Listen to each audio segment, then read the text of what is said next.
Live from New Delhi, you're watching DD India NewsHour, India's voice to the world. I'm Siddharth Bharadwaj. Coming up in the next hour.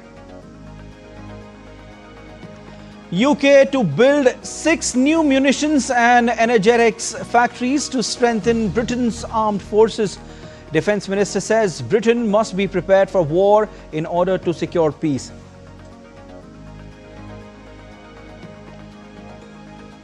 Two bridge collapses in Russia's Bryansk and Kursk regions bordering Ukraine. At least 7 dead and several injured. Rescue operation on. Poland goes to polls in crucial presidential election runoff. Result to decide fate of country. India's global outreach on Operation Sindoor continues. Multi-party delegation visits parts of world to highlight country's zero-tolerance message against terrorism. And Miss Thailand's Opal Suchata crowned Miss World 2025.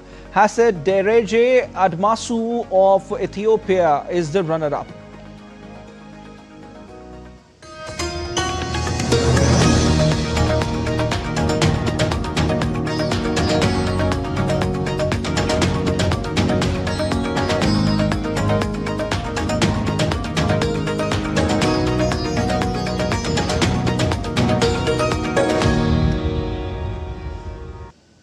As part of the Government of India's continued efforts under Operation Sindoor, the high-level delegation led by Member of Indian Parliament Sanjay Kumar Jha is visiting Malaysia. India's High Commissioner to Malaysia briefed the delegation, setting the context for engagements in Malaysia to convey India's resolve in fighting terrorism. The delegation interacted with the Indian community, reaffirming India's national consensus and collective resolve to combat terrorism in all its forms. In all 4 places, because we have just started, this is our first meeting in Kuala Lumpur. But all 4 countries where we have visited, see, all the 4 places, there is one voice that there is a support for India's fight against terrorism. They supported our stand. Visiting this kind of delegation, they were apprised about India's position. They were apprised how India is doing. Largely, we get the support from the dispensation there, the think tank there. Further, they pay tribute to Netaji Subhash Chandra Bose, a towering figure in India's independence struggle, at Netaji Subhash Chandra Bose Indian Culture Centre at Brickfields.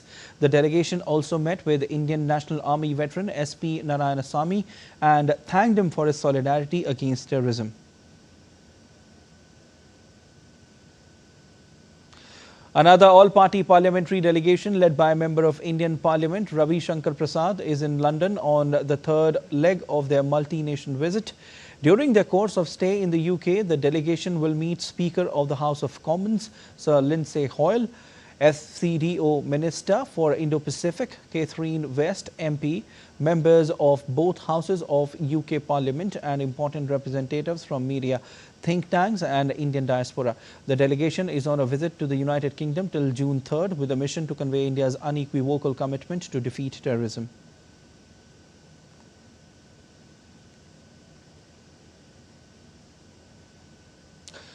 The all-party parliamentary delegation led by a member of Indian Parliament, Kanimori Karunanidhi, which is visiting Spain today, paid floral tributes at the Mahatma Gandhi statue in Madrid.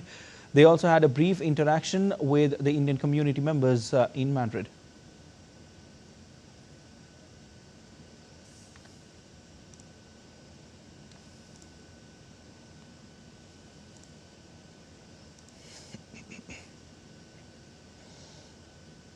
All right, DD India's Divendu Model joins us live from Spain. Hi Divendu, this is the last leg, the delegation led by the Indian Member of Parliament, Kanimori. The delegation is there to highlight India's zero tolerance towards terrorism. What is the latest that you're getting for us? Well, Siddharth, it's the last leg of this delegation that has visited 4 other countries.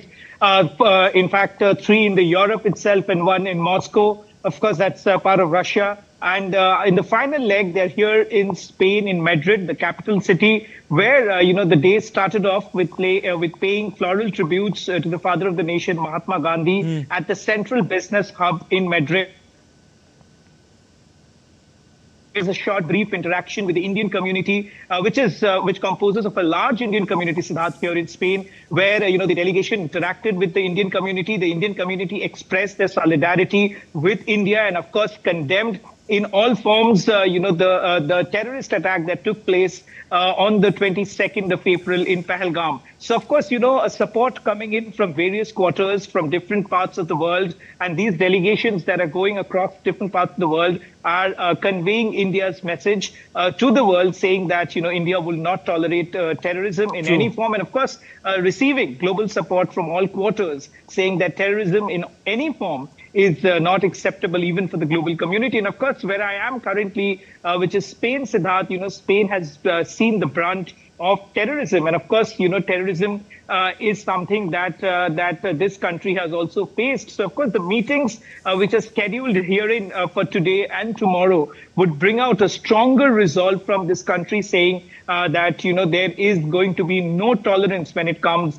to terrorism, and terrorism in all forms are being condemned unequivocally across the globe. And of course, Spain plays an extremely important role when it comes to the European Union, also at the United Nations. So therefore, this visit of the all-party delegation to different parts and meeting with the senators, and also and interestingly, Siddharth, the delegation would also be meeting with an association tomorrow, where the association works with the victims of terror in Spain. So therefore, the victims of terror would be talking to the delegation tomorrow, would also be holding detailed discussion, and our delegation will also put forward our viewpoints and also what India has faced through the years of Pakistan-sponsored terrorism, and also the proxy war that Pakistan has been raging for many, many decades now. So therefore, we'll put across our viewpoints in front of the delegation from the Spanish side, and there will be detailed meeting with the senators, with the foreign minister of Spain,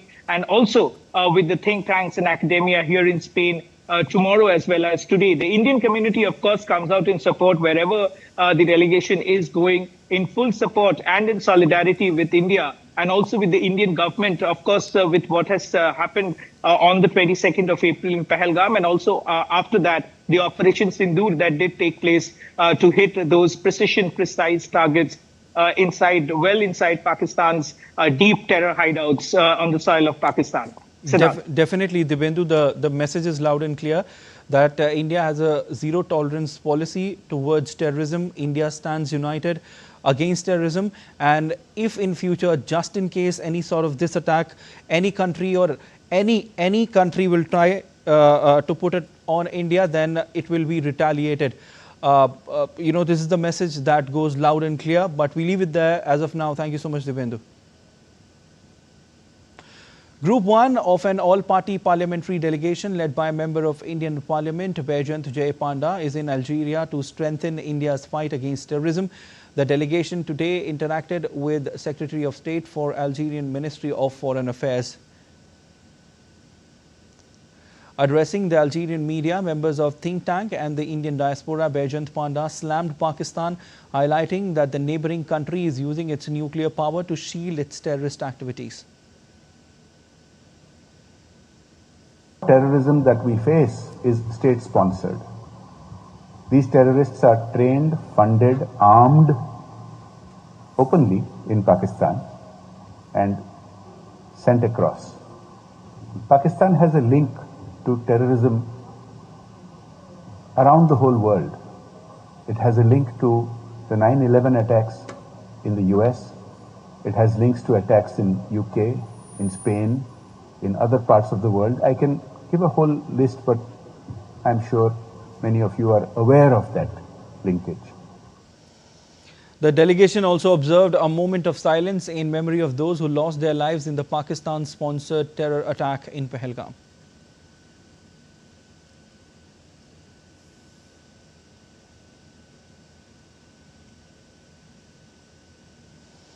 After completing a fruitful visit to Colombia, Guyana and Panama, the multi-party delegation led by Member of Indian Parliament Shashi Tharoor is now visiting Brazil to convey India's strong stance against terrorism in all its forms. The delegation was received at the airport by Charge d'Affaires Sandeep Kumar Kujur.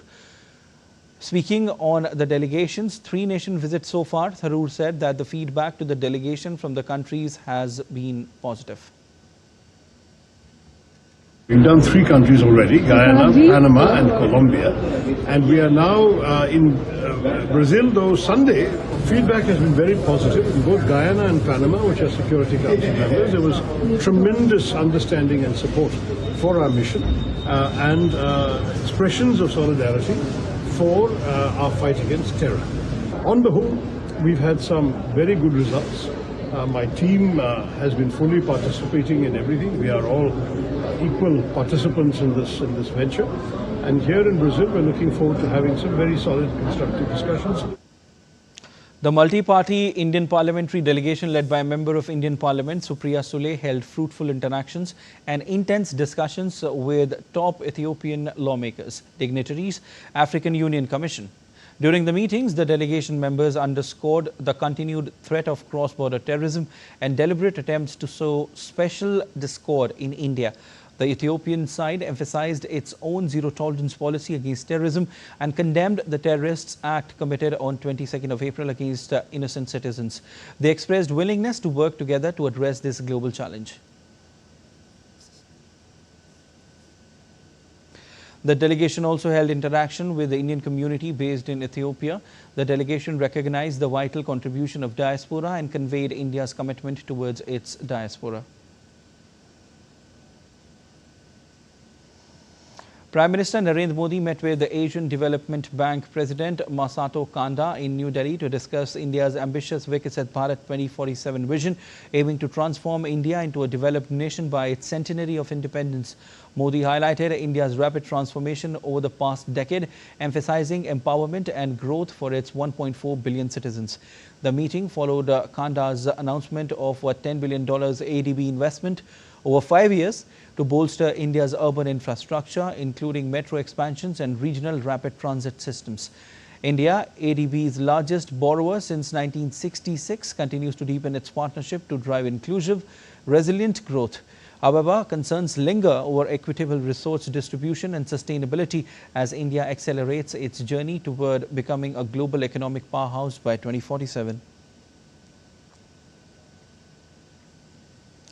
India's External Affairs Minister Dr. S. Jaishankar met Minister of Foreign Affairs of the State of Eritrea Osman Saleh in Delhi. Dr. Jaishankar appreciated Eritrea Minister's strong condemnation of the Pahalgam terrorist attack. Both the leaders discussed about deepening bilateral cooperation, especially in health, education and capacity development. They also exchanged views on regional developments.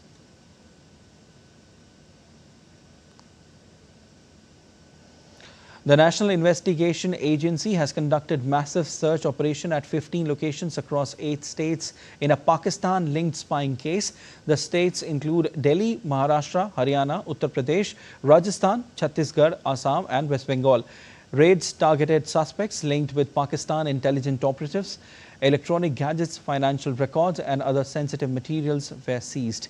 The suspects allegedly acted as conduits for Pakistani operatives to leak classified information. The case, registered on May 20, is being probed under BNS Official Secrets Act and UAPA.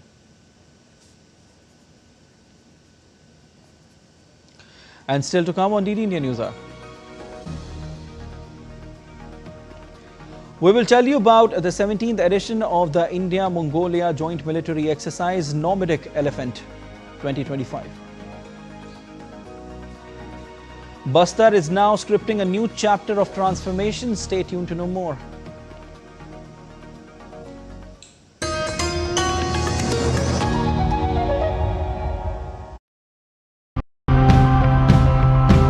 It is surprising and even alarming how deeply our choices and our relationships with the animals around us impact and shape our world. Our actions have a deep impact on our ecosystems and ultimately our future.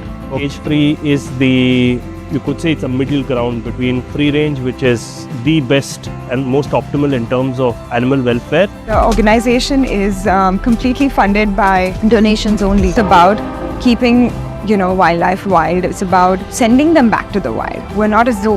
Just hearing about this profession made me fall in love with it. I didn't think much. Just jumped right in. If you see beekeeping as a source of income, it's a vast opportunity.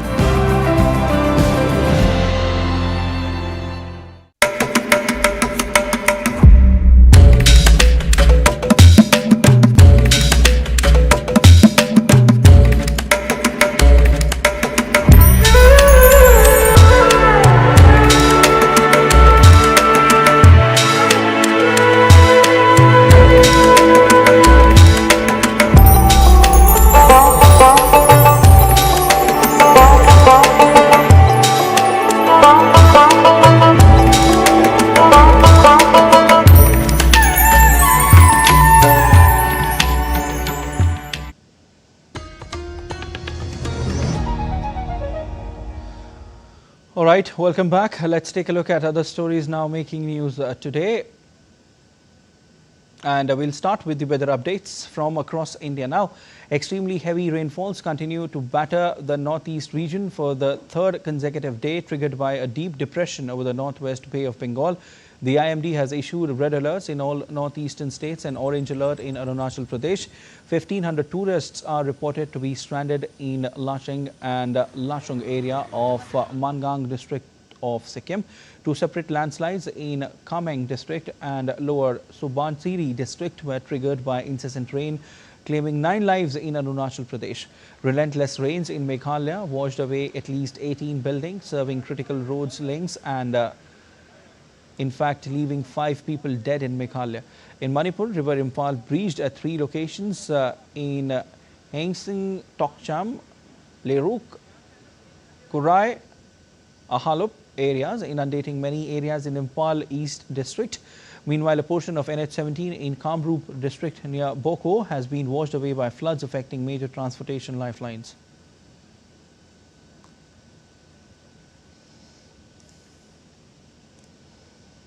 All right, and DD India correspondent Subina is joining us live from Dibrugarh. Hi Subina, just tell us about what is the current situation right now there. Yeah, right, Siddharth. The IMD as of now has issued orange alert in the 6 northeastern states, which means the situation has improved. However, until today, the situation was really critical. Almost all the districts experienced extremely heavy to heavy rainfalls for the past 3 days, due to which there was a great havoc and landslides have occurred in Sikkim, where in 2 different sites in Mangang district. And if we come eastwards, that is towards Meghalaya, there were reports of landslides. 5 deaths have been reported in Mizoram due to landslide-induced death. Whereas in Manipur, also in the capital city of Manipur, waters, it was inundated with flood waters, and the Opal river breached at 4 points like Hengang, Pakcham, Lekhak and Kurai points. So, and as far as the Assam is concerned, around 58,000 people have been affected, and 3 deaths have been officially reported in Assam. 175 villages are affected in 20 revenue circles, and altogether around 12 districts of Assam are really under flood waters, Siddharth. For example, the districts such as Dhemaji, Lakhimpur, South Salmara, Dibrugarh, Darang, Karbi Anglong, Kamrup, Vishwanath, these are the districts which have been most affected. There have been reports of embankment breach in at Rubia Agricultural Bandh in Vishwanath district. Then Ranganodi Ring Bandh has been breached in Lakhimpur. Then Noa Nadi, there has been embankment breach in Darang. So as far as the NDRF and SDRF rescue operations are concerned, it is an 24/7 into operations are being conducted where people are being rescued from low-lying inundated areas. Till now, around 335 people have been evacuated. 12 boats have been deployed all across the state. And the water level, Siddharth, has been increasing. However, since the rain has stopped since afternoon, the situation is improving. But until now, the Brahmaputra level has risen above danger level in Dibrugarh, particularly. And the danger level is 105.70 meters. However, the water level rose to 105.82 meters this morning. Apart from this, the Buri Dihing at Margreta is also flowing above danger level, which is at 136 meters. And the Noa Dihing at Namsai, which is in Arunachal, is also flowing above danger level, which is at 144 meters.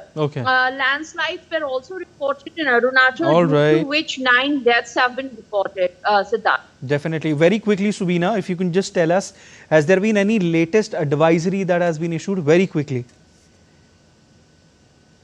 Yesterday, the MHA had issued advisories, and the SDMA is off and on X. It is issuing advisories on how to, go about not to go in landslide-prone areas and what to do in case of landslides and in case of flood waters. So there is no latest advisory that has been issued today. That's what you say.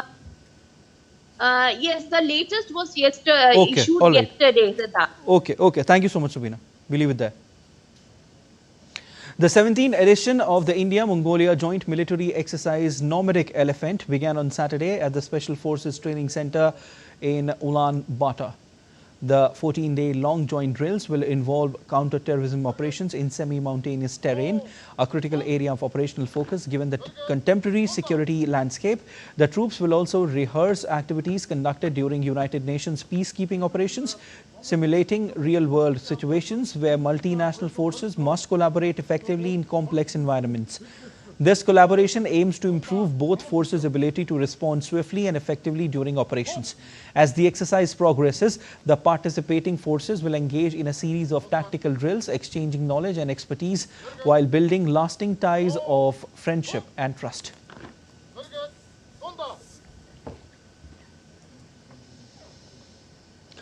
Bastar, a region in Chhattisgarh, once known as a hotbed of Naxalism, is now scripting a new chapter of transformation. For decades, this region symbolized violence, mistrust, and absence of development. But now that picture is changing. Watch this ground report from DD News correspondent Somesh Patel straight from Bastar, Chhattisgarh. With excellent coordination between the centre and state governments and the unmatched courage of security forces, Chhattisgarh is on track to completely uproot Naxalism by March 2026. The remnants of extremism in Bastar and a few adjoining regions are now gasping their final breath. Where once the sound of gunfire dominated the landscape, today the call of development echoes loud and clear. Bastar has borne the brunt of Naxalism. Lives were lost, and essential sectors like education, healthcare, and communication infrastructure suffered immensely. But the situation has changed. Due to the joint efforts of security forces and the local administration, Naxal activities have been brought under significant control. Just days ago in Abu Jmad, security forces achieved a major breakthrough in a landmark anti-Naxal operation. DRG personnel eliminated a top Naxal leader long hunted by national security agencies. The slain extremist was none other than Nambala Keshav Rao, alias Basav Raju, alias Gaganna, the Maoist chief carrying a 1 crore rupees reward on his head. On May 21st, 2025, a fierce gun battle erupted in the dense forest of Narayanpur district. This is now being hailed as the most significant counter-Maoist operation in the country's history. 28 Naxals were killed, including the Maoist General Secretary Basav Raju, who had a 10 crore rupees bounty across multiple states. Experts believe this one operation shattered the backbone of the Maoist insurgency. Prime Minister Narendra Modi recently said, "The day is not far when Maoist violence will be eradicated completely. We are committed to bringing peace, security, education, and development to every village affected by it." Union Home Minister Amit Shah echoed this sentiment, highlighting Operation Black Forest, in which security forces dismantled several Maoist hideouts in the rugged hills of Chhattisgarh. Chhattisgarh में 5000 foot ऊंची पहाड़ी पर नक्सलवादियों के अड्डों को हमारी CRPF, Chhattisgarh police और BSF ने मिलकर ध्वस्त कर दिया। कई सरेंडर हुए, कई गिरफ्तार हुए। 31 मार्च 2026 ये देश की धरती पर से हम नक्सलवाद को समाप्त कर देंगे। Bastar has fought a long and painful battle, but now the winds of victory have begun to blow. The real challenge ahead lies in sustaining this trust, guiding the youth towards education, employment, and dignity. Bastar's story is no longer one of guns, but of restoration. This is not just about the return of rebels, it's about the return of faith. Due to the joint plan of the central and state government, along with enhanced operation by secondary force, the influence of the Naxal is weakening. Many Naxal are either surrendering or being neutralized, bringing about a major transformation in Bastar. Somesh Patel, DD India, Chhattisgarh. India's gross goods and services tax collection for May 2025 reached 2.01 lakh crore, reflecting a robust 16.4% year-on-year increase compared to 1.73 lakh crore in May 2024, driven by strong economic activity. Import-related GST saw a significant 25.2% rise, bolstered by improved compliance and trade. The fiscal year 2023-24 recorded a total GST collection of 20.18 lakh crore, up 11.7% from the previous year's 18.1 lakh crore, signaling sustained economic resilience. Key components from May 2025 included CGST at 35,400 crore, SGST at 43,900 crore, IGST at 1.08 lakh crore, and cess at 12,900 crore. Let's take a look at other stories making news today. India's Minister of Home Affairs Amit Shah inaugurated the new building of the Central Forensic Science Laboratory in Kolkata, capital of eastern state of India, West Bengal. The laboratory will help in taking a holistic approach towards investigation of complex cases in eastern and northeastern states. The Consulate General of India in Shanghai marked the 164th birth anniversary of Gurudev Rabindranath Tagore at the Vivekanand Culture Center. The event saw a strong turnout of over 100 guests, including members of the Indian diaspora, Chinese students and Tagore enthusiasts, celebrating his art and literature.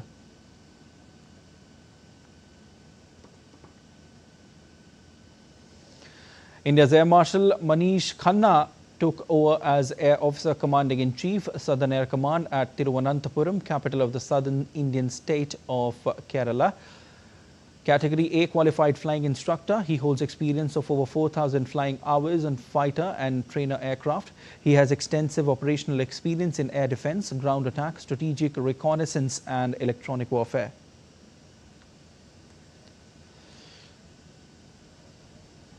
Still to come on DD India NewsHour.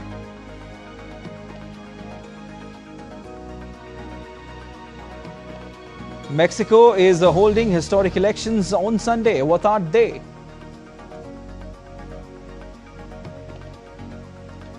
US sends a proposal for nuclear deal to Iran.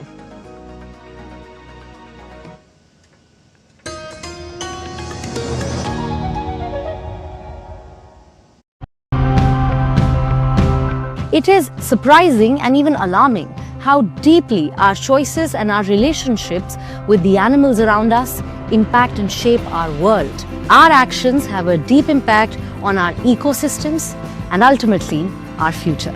Stage 3 is the You could say it's a middle ground between free range, which is the best and most optimal in terms of animal welfare. The organization is completely funded by donations only. It's about keeping, wildlife wild. It's about sending them back to the wild. We're not a zoo. Just hearing about this profession made me fall in love with it. I didn't think much, just jumped right in. If you see beekeeping as a source of income, it's a vast opportunity.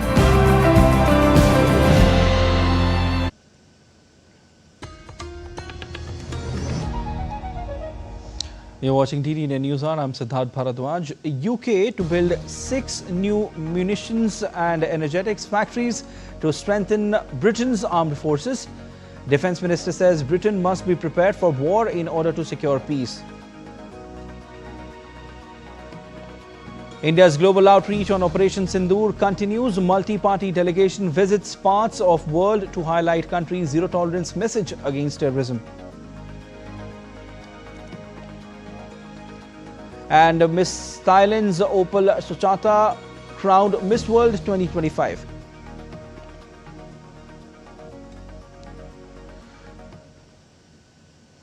UK's Defence Minister John Healey has announced a new munitions investment programme, describing it as a message to Moscow as well as a way to stimulate, in fact, the country's sluggish economy. In an interview, he also said that Britain must be prepared for war in order to secure peace after the government announced that the UK will build 6 new factories producing weapons and explosives. The factories are part of a major review of Britain's defence capabilities. The £1.5 billion investment will be included in the Strategic Defence Review, a 10-year plan for military equipment and services. The world is more uncertain, the tensions are greater, but we prepare for war in order to secure the peace. If you're strong enough to defeat an enemy, you deter them from attacking in the first place. That's what has made NATO the most successful defensive alliance in history. For over 70 years, it's helped keep the peace and the stability in Europe. Italy's Prime Minister Giorgia Meloni will host President of France Emmanuel Macron next week in talks seen as an attempt to ease tensions after years of strained relations and recent jibes between the European leaders. The meeting comes just weeks after the tense relations between the pair were exposed at a summit of European leaders in Albania on May 16. Meloni was in Tirana but was notably absent from a meeting between Macron and the leaders of Germany, Britain and Poland with Ukrainian President Volodymyr Zelensky. That was followed by a joint call to US President Donald Trump. Meloni said she did not to join them because she opposes the idea of sending Italian troops to Ukraine to enforce any eventual peace in the war with Russia. Macron later said the Italian was operating under a misunderstanding. 2 bridge collapses in Russia's Bryansk and Kursk regions on Sunday bordering Ukraine killed at least 7 and injured dozens, derailing trains. In Bryansk, a highway bridge collapse killed 7, injured 69, including 3 children, and derailed a train. Bryansk Governor Alexander Bogomaz said that the road bridge had been blown up. Bogomaz said the passenger train was carrying 388 passengers. In Kursk, a freight train bridge collapse injured a driver. Russian officials hinted at Ukrainian sabotage, with politician Andrei Klishas calling Kiev a terrorist enclave. Rescue efforts continue with 180 personnel. The incidents follow frequent Ukrainian attacks in Russia's border regions amid the ongoing conflict. Russia has proposed peace talks in Istanbul. However, Ukraine awaits proposals. There were 388 passengers on the Klimovo to Moscow train. At this moment in time, 7 people have died and others injured, including 3 children. There's an 8-month-old baby boy who's in serious condition. There are 2 in a serious condition and they will be transferred to Moscow. The US has sent Iran a proposal for a nuclear deal between Tehran and Washington. Iranian Foreign Minister Abbas Araghchi said he had been presented with elements of a US deal by his Omani counterpart Badr al-Busaidi during a short visit to the Iranian capital. It comes after a report by the UN nuclear watchdog said Iran had further stepped up its production of enriched uranium. Iran has consistently said it won't sign any deal that does not allow enrichment, while US officials have publicly committed to denying Iran that option. White House Press Secretary Caroline Leavitt said on Saturday it was in Tehran's best interest to accept the deal, adding, President Trump has made it clear that Iran can never obtain a nuclear bomb.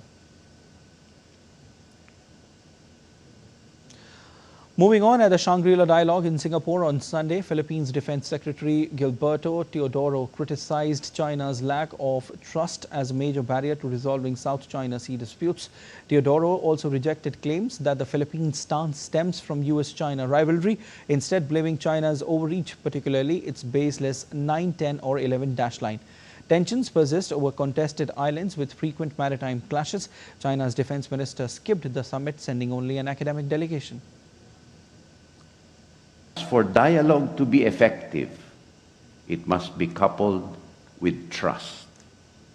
And China has a lot of trust building to do to be an effective negotiating partner in dispute settlement. We have to call a spade a spade. And that's what we see, and that is the biggest stumbling block to dispute resolution or dialogue with China, that deficit of trust. Kenangan Coffee, an Indonesian brand, is bringing local flavors to international markets, including Australia and India. The brand has opened 2 cafes in Delhi with plans to launch at least 10 stores across India by the end of 2025. Known for its authentic Indonesian coffee, the chain is gaining traction globally. DD India correspondent Chandni Wasandani reports from Jakarta on the brand's ambitious expansion. This isn't just about another coffee shop. It's a clever move into one of the world's most dynamic and rapidly expanding cafe markets. Indonesia's Kenangan Coffee, part of the Kenangan brand's empire and Southeast Asia's first food and beverage unicorn, officially launched its inaugural Indian store at Pacific Mall, Tagore Garden in New Delhi in April.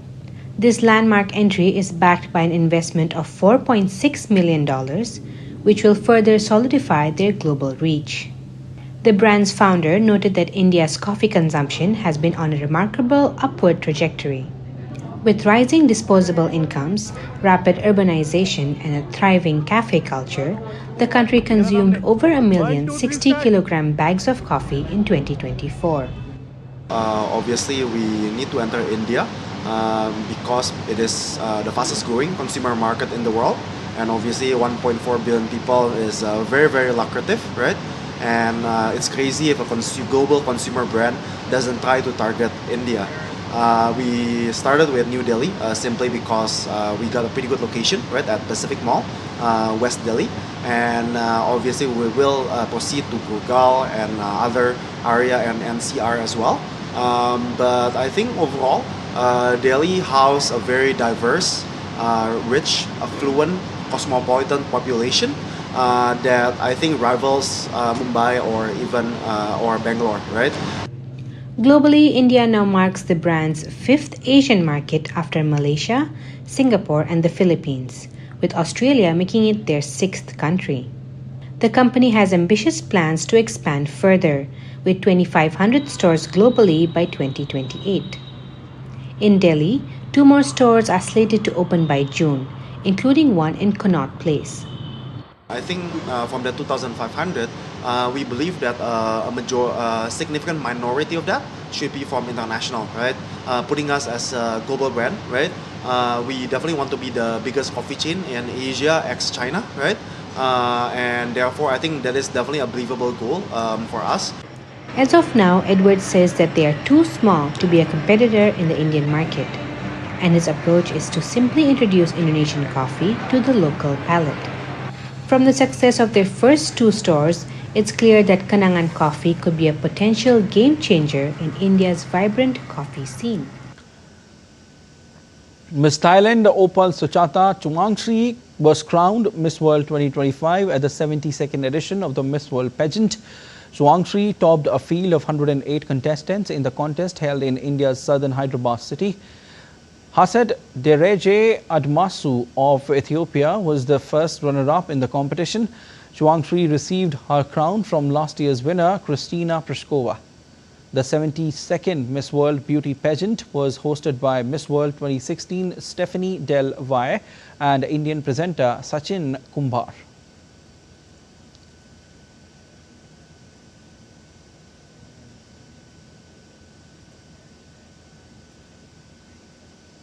Becoming the world's only nation to select all judges by popular vote, Mexico is holding historic elections on Sunday. Aimed at curbing corruption and impunity, the reform has ignited concerns about politicizing the judiciary and vulnerability to criminal influence. Critics, including U.S. expert Margaret Satterthwaite, warn that cartels could exploit elections through bribery or threats. Rights groups flagged high-risk candidates like a former lawyer for Sinaloa cartel's El Chapo. The country's president, Claudia Sheinbaum, defends the system, citing greater scrutiny. Yet, voter confusion and low turnout loom due to the process's complexity. Experts like David Shirk argue corruption lies more with prosecutors than judges. The reform, driven by former President López Obrador, may reflect personal grievances, raising questions about judicial independence. Poland is holding a crucial presidential runoff election, marking a significant shift in country's role in Europe since the fall of communism. Sunday's election promises to have a decisive impact on Poland's future course and its relationship with the European Union. A win for pro-European Trzaskowski, who belongs to Prime Minister Donald Tusk's civic coalition, would allow Tusk to push ahead with his reformist agenda. Nawrocki, meanwhile, comes from the conservative Nationalist Law and Justice Party, like the incumbent President Andrzej Duda, who has blocked many of the government's legislative projects with his veto power. In Poland, the president holds a 5-year term and has broad powers, including representing the country's abroad, influencing foreign policy, appointing the head of government and the cabinet, and service as commander-in-chief of the armed forces in the event of war.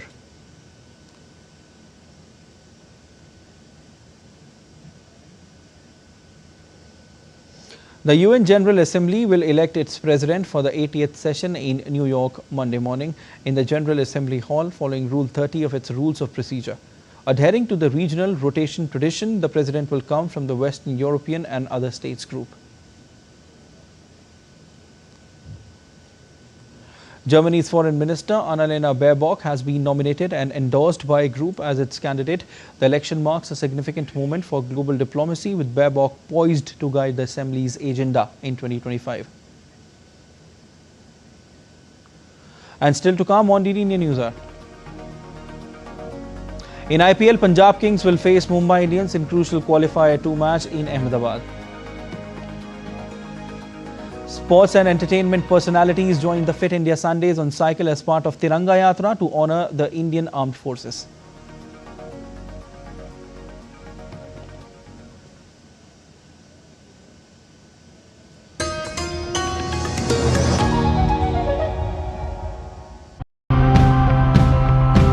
It is surprising and even alarming how deeply our choices and our relationships with the animals around us impact and shape our world. Our actions have a deep impact on our ecosystems and ultimately our future. Cage-free is you could say it's a middle ground between free range, which is the best and most optimal in terms of animal welfare. The organization is completely funded by donations only. It's about keeping wildlife wild. It's about sending them back to the wild. We're not a zoo. Just hearing about this profession made me fall in love with it. I didn't think much, just jumped right in. If you see beekeeping as a source of income, it's a vast opportunity.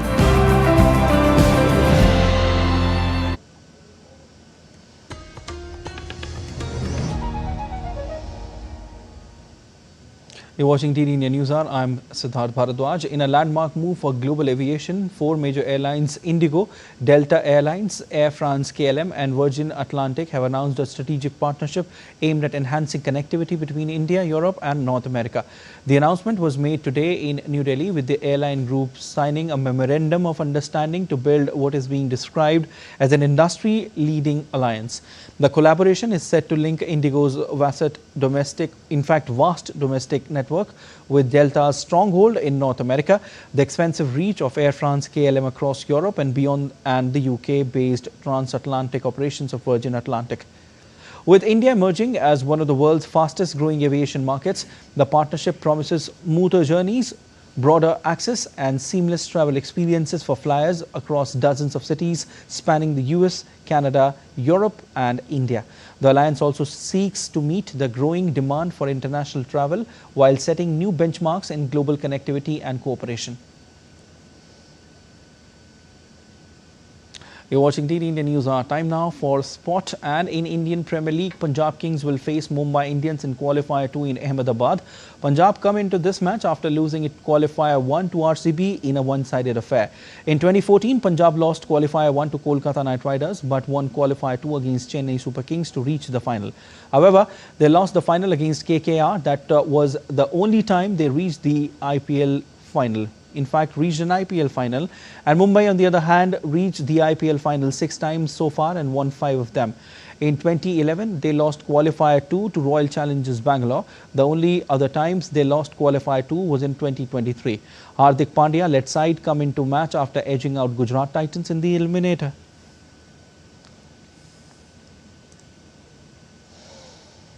Alright, and DD India's Abhishek Mahajan joins us live. Abhishek, it's a very exciting time, for all the sports enthusiasts. IPL is something, every cricket fan looks up to, the best league in the world in terms of money, in terms of playing style, in terms of the class. And it's Punjab, versus Mumbai this time.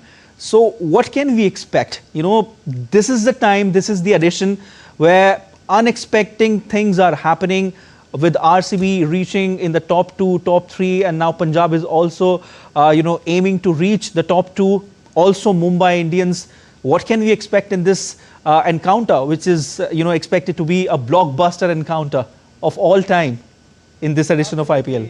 Absolutely, Siddharth, blockbuster of a game today. Punjab and Mumbai Indians will be against each other, and what a contrasting fortunes they have had. And the journey is also in the entire tournament, Siddharth. If you see Punjab table toppers in the league stages, and Mumbai Indians, they have won 8 games out of last 10 in the season. But yes, we all know that in the first 5 games, they had lost 4 games and won just 1 game, and that too with a very small margin. Yes, Mumbai Indians, they are superstars. They have experience, they have momentum. They have pedigree to win this tournament, and yes, 5-time champions. They will be expected to perform better because they have the superstars in the lineup. And who can forget Jasprit Bumrah, Siddharth? What an extraordinary tournament he has had. He has only conceded 276 runs in the 11 games that he has played so far, with an economy of just over 6, less than 7, and he has only conceded 33 boundaries. Different heft and aura that Jasprit Bumrah has, and yes, he can be a potent factor in the game today. But yes, you cannot write Punjab Kings off. They are banking on uncapped players in top 7. If you see, 4 players are uncapped, and that's how the journey has been. And Ricky Ponting is their coach. Shreyas Iyer, their captain Shreyas Iyer, is in purple patch. And yes, it will be interesting to see who bats first here, because 6 out of 7 times teams who have been batting at Ahmedabad in this IPL season, they have managed to win the game. So the toss will be crucial. The match will be played in red soil. It seems, yes, it's not going to help seamers much. It's a batting friendly wicket. But yes, the changes would be interesting. That Deepak Chahar, we are getting to know that Deepak Chahar is fit. He didn't play the last game because of the niggle, so he is expected to make a comeback. And from Punjab side, if Yuzvendra Chahal is fit, he will be a big factor, because he hasn't played the last 3 games for Punjab Kings. But yes, he can be a big factor if he plays today. Definitely. Abhishek, and what is the interesting part is that when it comes to the IPL, even if the pitch is bowling friendly, then the batters, they just, put it at a side, because IPL is all about big numbers. IPL is all about 6s, 4s and ball going out of the park and bowlers being smashed. Abhishek, from both the teams, from Punjab also and from Mumbai, can you just tell us the batters to watch out for? Yes, Mumbai, if you see, Siddharth Bairstow gave a superb start in the match against the Gujarat Titans in the eliminator. And Bairstow is a replacement player. First match he played was an eliminator for Mumbai franchise, and what a great start he gave to Mumbai Indians along with Rohit Sharma. And Rohit Sharma, if you see, from the time he has given up the captaincy of Mumbai Indians, he has had 2 seasons with over 400 plus runs. And when Rohit Sharma performs, we all know that how Mumbai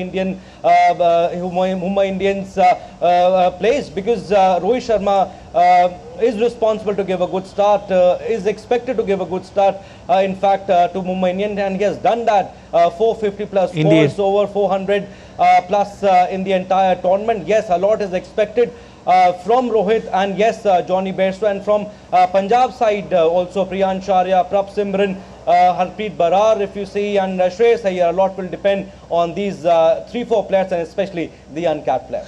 Definitely, and all eyes will be on the television screens when these two teams will face off each other in Ahmedabad, that red soil. Abhishek, very quickly, which side are you banking on? I think I'll go with Mumbai Indians. They have, like I said, pedigree, they have momentum with them, they have the experience also. 5-time champions. I think I'll go with Mumbai Indians. Well, I'm going with Punjab. Let's see whose side will come out in flying colours. Thank you so much. We leave it there.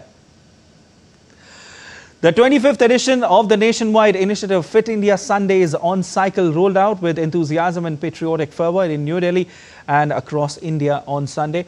This special edition was dedicated to the brave soldiers of the Indian Armed Forces following the success of Operation Sindoor. Cyclists across all age groups took part in the Tiranga rally as a tribute to the soldiers. India's Youth Affairs and Sports Minister Dr. Mansukh Mandavia led the special edition at the Major Dhyan Chand National Stadium. Former cricketer Sabah Karim, Olympic medalist wrestler Yogeshwar Dutt, grappler Sarita Moore and Bollywood actor Sharvari joined Dr. Mandavia at Delhi leg of the rally, participating in the fitness drive.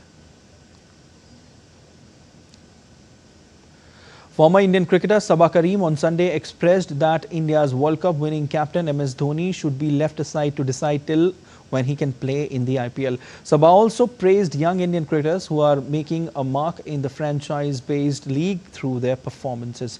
Did India's Abhishek Prasad spoke to the former Indian selector at the Fit India Sundays on Cycle initiative in Delhi.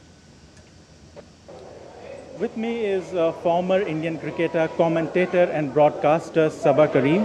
Sabah, this special edition of Fit India Sundays on Cycling has been organized to honor the Indian Armed Forces, who makes us realize that we are here because they exist. What do you have to say about it? It's a wonderful gesture.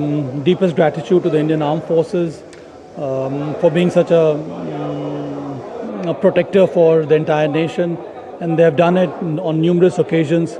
So we live freely, we breathe fresh air because they take care of the borders of our wonderful nation. And how do you see this initiative by the Sports Minister and Dr. Mansukh Mandavia organizing the Fit India Sundays on Cycling as a part of Fit India movement by PM Narendra Modi? This is an active movement initiated by the Honorable Prime Minister and then being taken forward by the Honorable Mr. Mansukh Mandavia. I think with such personalities getting involved in a healthy movement that will help India to understand the need to remain healthy. Going to cricket front, so how do you see the performance of all the young India youngsters, the likes of Vaibhav Suryavanshi, Priyan Sharia, all these players proving their mettle? How do you see the future of Indian cricket going? It's very bright. I'm excited to see the kind of talent that is coming through the system. I think BCCI and the state associations have provided the right kind of platform. On top of that, you have the IPL teams who have their own way of spotting talent.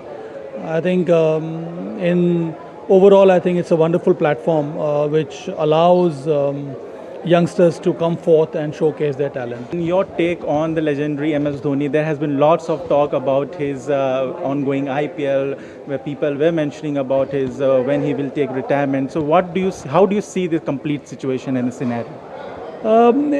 I mean, he's been around for a number of years. I think we should allow him to take his own call. Who are we to sit in judgment and tell him when to retire or whether to continue or not? That's for him to take the decision, and I'm sure he will do that along with the franchisee. I think both of them together, they need to take a call. But I think, in my opinion, MS, whatever was needed of him, he has delivered. So I think he has also said it, that he has to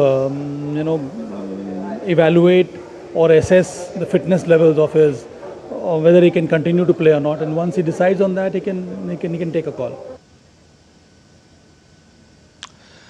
That's all for this edition of DD India News Hour, but let us know your thoughts on the news of the day. For those on the go, you can get all the latest news and updates from India and across the world on DD India mobile app.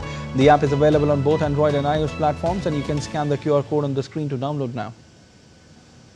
We'll be back with more news as it breaks here on DD India. I'm Prasar Bharati from all of us here in Delhi. Thanks for watching DD India News Hour.